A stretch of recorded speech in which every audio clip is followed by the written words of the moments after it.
The FKM Rev X has a 125cc engine displacement, 4-stroke single-cylinder, naka-single overhead cam with 4 valves. Para naman sa kanyang max power, meron itong 8.8 HP at 8,000 RPM habang ang kanyang max torque ay 8.6 Nm at 6,000 RPM. And as I mentioned earlier, pagdating sa fuel system nito, ito po ay naka-carburetor type na masasabi kong isa sa magiging advantage nito dahil napakadali lang i-maintenance ng mga dekarburador na motor. At kung usapang modification naman tulad ng pagpapalit ng muffler, for sure na hindi magiging maselan ang motor na ito dahil sa ito ay naka-carburetor type na wala nang masyadong program na gagawin kapag nagpalit ka ng tambucho sa scooter na ito. Pagdating naman sa kanyang cooling system, ito po ay naka-air cooled. And as for the starting system, combination ito ng electric at kick starter. Sa kanya namang driving system, naka-continuous variable transmission or CVT. For the suspension naman sa harapan, ito po ay naka-telescopic fork at naka-single shock absorber naman pagdating sa likuran. At para sa braking system naman, gaya ng pinakita ko sa inyo kanina, pares po itong equipped ng hydraulic disc harap at likuran na kahit papaano ay magbibigay ng confidence sa atin sa biyahe dahil mag-expect naman tayo ng malakas-lakas na braking power pagdating sa motor na ito. Dahil nga yan sa naka-disc brake na ang harap at likuran preno na ito. At para naman sa kanyang dimensions, meron itong overall length na 1,840mm,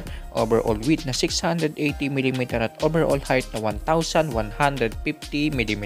At meron naman itong mataas-taas na seat height na 800mm. Mayroong ground clearance na 150mm. At magaan-gaan nga lang din ang motor na ito na mayroong 106kg. At yan ang engine specs at iba pang features itong pinakabagong FKM Rev X 125